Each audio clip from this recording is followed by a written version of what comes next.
Hello and welcome to Strait Talk. I'm Yusuf Aram. A positive change is taking place in the South Caucasus as Baku and Yerevan move closer to normalization. The Antalya Diplomacy Forum provided an opportunity for Azerbaijan and Armenia's foreign ministers to meet and discuss the text of a peace treaty agreed upon in March. During the forum, I sat down with Azerbaijan's foreign minister, Ceyhun Bayramov, to discuss the recent peace deal and other issues facing the region. First of all, thank you for the invitation. This is great pleasure to be part of the Antalya Diplomacy Forum, and thank you for this opportunity to talk to Territory. So back to your question, as you are very well aware about almost 30 years of occupation of Azerbaijani territory as a result of 44 days patriotic war and the end of the armed conflict between Armenia and Azerbaijan, the historical chances arise. The first time in our modern history to start the normalization process between Armenia and Azerbaijan. And right after the end of the war and signing of the trilateral declaration, Azerbaijan actually first offered on the highest level by the head of state to turn the page of hostility and start working on a peace agreement. For almost 13 months, we did not have any reciprocation. And then in February 2022, again, it was Azerbaijan who provided to Armenia and made this document public 5 basic principles of the future peace agreement. Later the same year, to be precise, in October 2022, the first negotiations in respect of the draft peace agreement started. The first round was in Geneva. And again, I want to make it also clear that the first draft of the peace agreement also, has been presented by Azerbaijan. 2.5 years of negotiations, 12 rounds of exchange of the documents, and finally in March this year, just about months ago, we concluded the negotiations and finalized the text of the peace agreement itself. But what are the major outstanding steps now, which will make possible, the finalization of the process and signing of the peace agreement? And here are, of course, there are 2 open issues. The most, let's say, important one, this is still existing in Armenian constitution, provisions relating to territorial claims to Azerbaijan. And again, to make this clear, this is not something which is new for us or for Armenia, because in parallel with peace negotiations, we were constantly delivering this message to Armenia, and even in May 2023, we submitted the document to Armenia in respect of all the relevant, let's say, argumentations and provisions in Armenian, constitutions and also in other normative legal acts.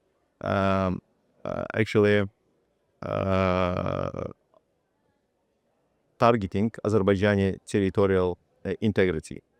Unfortunately, for this period of time, nothing has been done by Armenia, and this is the outstanding issue. Of course, the necessary changes to the Armenian constitution shall be made in order to eliminate territorial claim for Azerbaijan.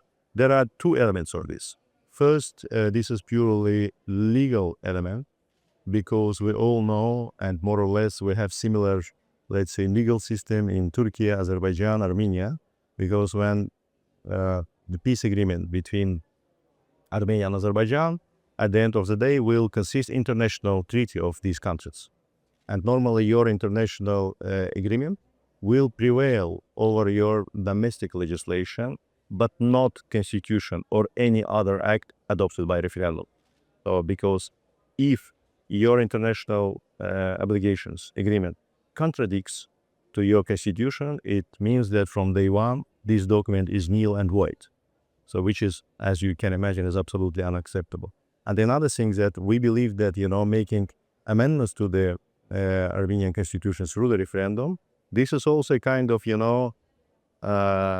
sign, a kind of confirmation that after, long years of very aggressive policy toward neighbors, the Armenian society actually acknowledge that it was a wrong policy and accept the normalization of relations with neighbors through acknowledging of their territorial, integrity and eliminating territorial claims. So this is also important questions which shall be addressed.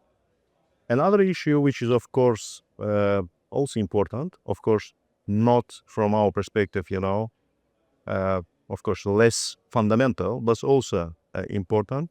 This is the elimination of obsolete and dysfunctional Minsk process-related institutions. So let's say better known in a wider public as a Minsk group. But in reality, this is not only the Minsk group, there are also, several other, let's say, structures relating to the process. Because these structures, they were created at the beginning of 1990s with the specific goal to resolve the Karabakh issue. Okay? Do you feel that you need those structures anymore, or are you confident now having that face-to-face dialogue? In reality, these structures, they is dysfunctional. Nothing happening, due to many reasons.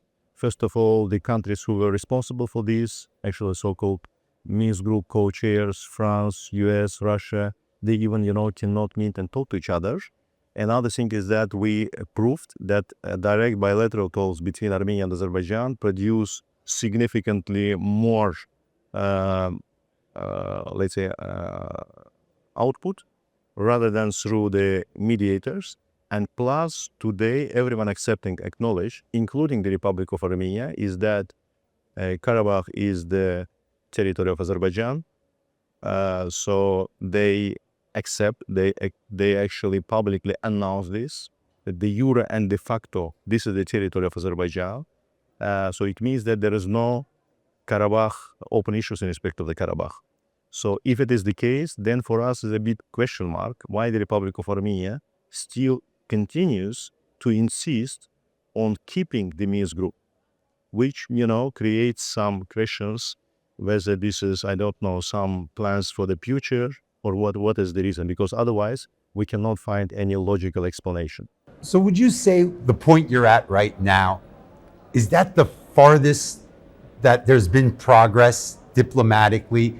And also, from a timetable, do you think normalization can be reached within this year? Do you think this is the year finally that both sides will have a peace deal? From this perspective, what has been reached, we believe that this is serious, let's say, milestone. Because again, when we started, the disagreement between Azerbaijan and Armenia in respect of the first draft of the text, it was very big. And I said only 12 drafts of the documents had been changed, and every time in between a lot of talks and discussions. So it was the result of, let's say, serious efforts from both sides. So this is serious. So this is serious achievement, but further important steps, they need to be conducted in order to finalize, let's say, this process. So here, let's say, actually everything in the hand of the Armenian side. From this perspective, so it is difficult for us to opine about the timing, because from time to time we hear some discussions in the Armenian society by Armenian leadership about, I don't know, their plans to adopt the new constitution. So without going into details, what is going to be in this new constitution, hopefully, these provisions which now makes a reference to their act of independence, which in its turn says about reunification of the part of the Azerbaijan with Armenia will not exist anymore in the future. So we're expecting this. From time perspective, they make different status. Sometimes we hear that this is 2026. Sometimes we hear this is 2027. So what is gonna be the, let's say, the real process?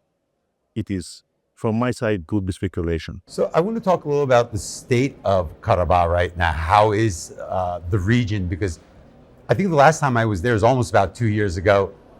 I remember leaving from Baku, about 6-7 hour drive, bumpy road, Russian checkpoint there was an area that was demining, a lot of mines. We finally got to Fuzuli Airport, was just newly built. Shusha, there was one hotel. I remember the front. How is it now? If I went back today, would I see a big difference? Yes, there is a huge difference. In the elements which you mentioned, first, the roads are different. The roads are, I would not say even, much better. In many directions, the roads are ideal. I mean, world standards. This is in respect of the roads. There is no, let's say, checkpoints of any other third country forces. Russian peacekeepers, they left the Karabakh region of Azerbaijan a year and a half before the end of 5-year term. So from this perspective, so this is also now, let's say, different. But I would say that the most important element, which is different from what you have seen 2 years ago, is the following. 2 years ago, Karabakh was like a huge construction site. Everywhere there was some of the construction, and this was pretty much, all. Now the most element which makes very emotional every travel to Karabakh is that now you see the population. The biggest challenge, and I will be also open with you, is that this is the mine threats. And you said that 2 years ago you were observing the mining activity. It still continues because the scale of the problem is huge, enormous. And notwithstanding to the fact that we are investing a lot of efforts, we are increasing the capacity of our demining agency, ANAMA. We are engaging with partner countries. We are attracting, international contractors in order to help us, with the mining activity, but notwithstanding, huge, let's say, territory still needs to be demined. And the highest price which we are paying for this is, of course, the lives and, of our citizens.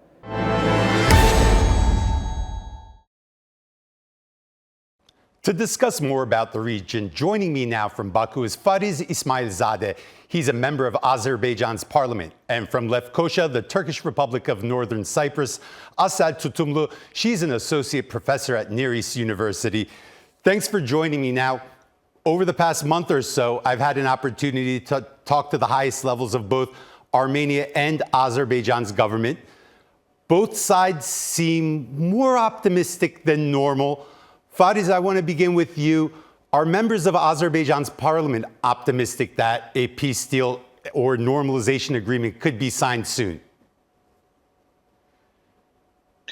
Very much. Not only parliament members, but general Azerbaijani society and government members are very optimistic. We have been waiting for this day for more than 30 years, both during occupation, but after the Second Karabakh War. All efforts to agree on peace agreement seem to be going in the right direction.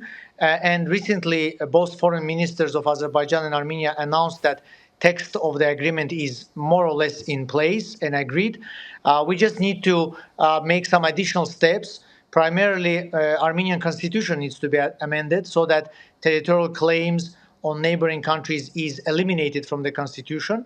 Other than that, I think that the countries have never been so close to peace as now, as currently. Assel, Fariz is saying both countries have never been so close to peace. Do you agree? And what are the major stumbling blocks in your view? Well, the major stumbling blocks are obviously the amendment to the constitution. I think Armenian president is very clear that the peace agreement should be signed before the constitution, particularly because there will be a constitutional referendum later on in 2026. So I think the government of Armenia doesn't really want to have two referenda back-to-back on amending the constitution, and therefore prefers to have the peace treaty first.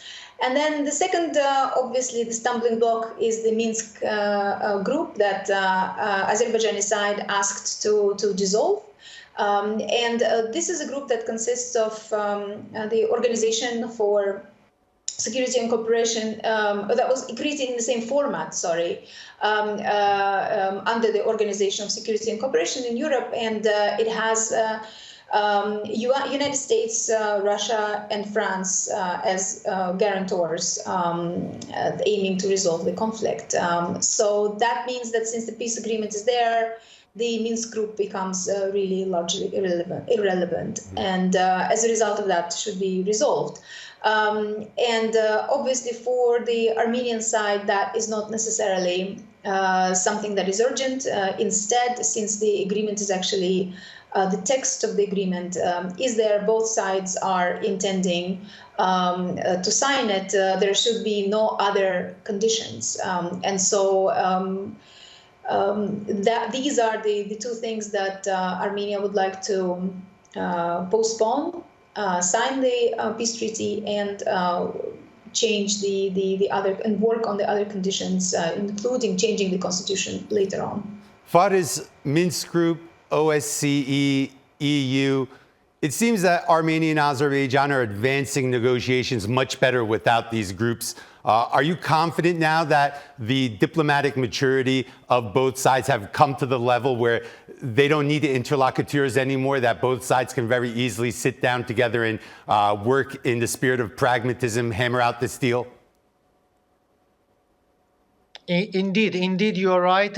In the last several years, direct negotiations between Armenia and Azerbaijan have produced better results than negotiations with participation of mediators.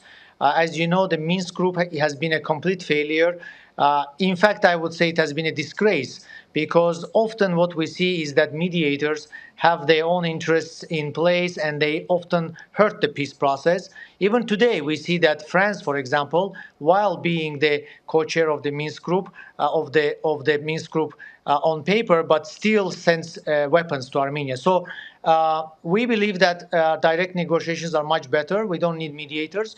And there are already some success stories when Azerbaijan and Armenia has reached agreement directly on the the COP summit in Baku, and also there have been agreement on the liberation of 4 villages in Kazakh region from occupation. So there are some success stories, and I think that direct negotiations produce better results because they are based on mutual dialogue, mutual trust, whereas the mediators often bring their own interest in the region, and therefore they hurt the peace process. Asa, what would a peace deal mean for both countries? What would it also mean for the region? Well, obviously, first of all, not only the peace itself after the 35-year war is dear, I think, to both communities, but it will also bring economic benefits. Particularly, the border with Turkey will actually be open. And as a result of that, the economic trade will actually continue and resume after many years. So in addition to that, obviously, it may actually change the geopolitical conditions as well. Right now, for example, we have seen that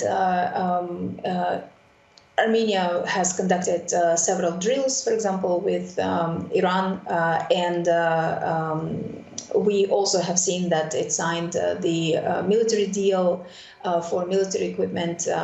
This was last year, and the kind of a close proximity to Iran may no longer be necessary should the specific peace agreement come into place. And similar things we can have, for example, a much more closer cooperation between Azerbaijan and Armenia, as well as Turkey, and Turkish relations with Iran, and that will create more peaceful environment and it will stabilize the region in a much more kind of long-term, in the long term. Fariz, assuming that a peace deal is reached this year, how do you envision the relationship in 5 to 10 years' time on a politician to politician, but also a people to people relationship? Will the animosity be gone? How long will that take? And how normal will it be? Well, as you remember, during Soviet times, Armenians and Azerbaijanis lived side by side, and they lived in peace and harmony. I think that this is possible, although there has been a lot of atrocities, and I think Azerbaijanis still have a big trauma from the occupation, from the expulsion of Azerbaijanis from their homes. More than 1 million of Azerbaijanis have been refugees and IDPs. But I think that for the brighter future, for the better future, both countries should learn how to live in peace. And I think that our previous speaker was right, that there are a lot of opportunities for regional trade, regional integration, economic collaboration.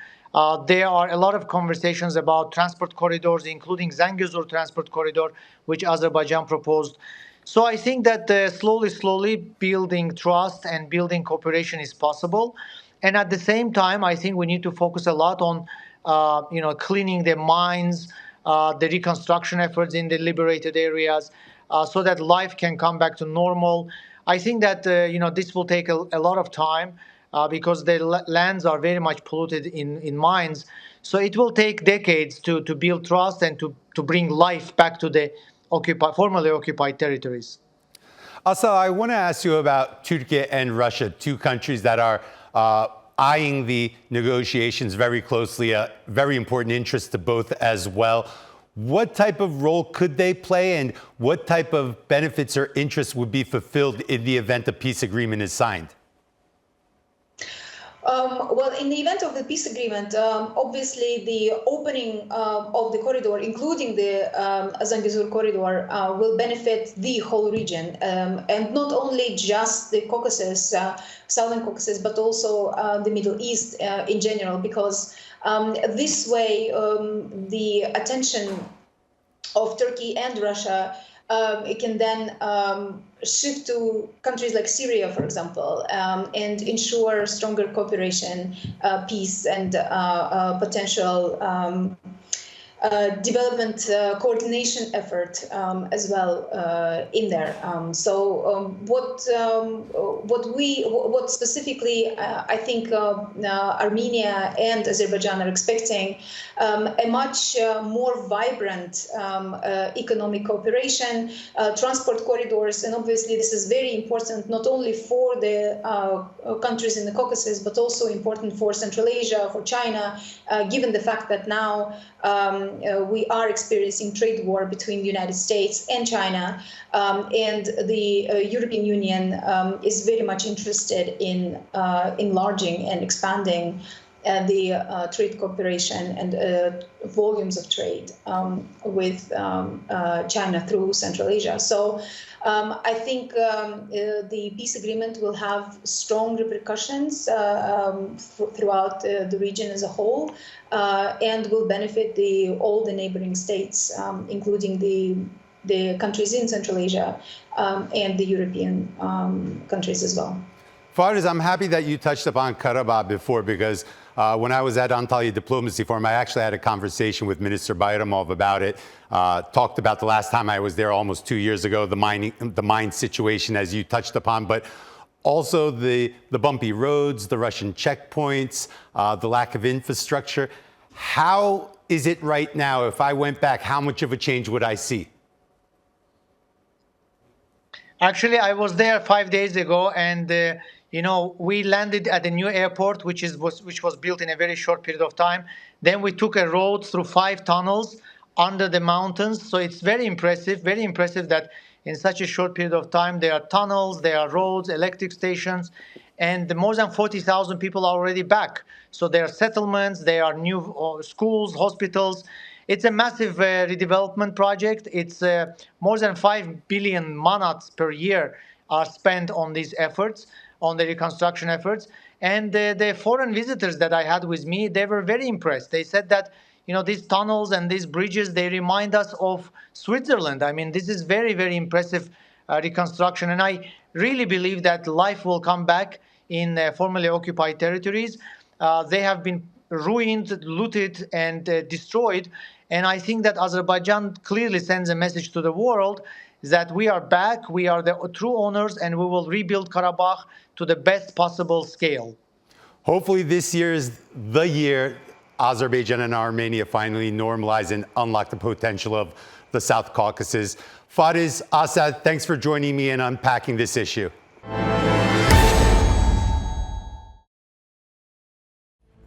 And that's all for this edition of Strait Talk with me, Yusuf Aram. If you got any comments, please share them with us on X at Strait Talk TRT. Also, don't forget to subscribe to our YouTube channel where you can find more exclusive content. Until next time, take care and goodbye.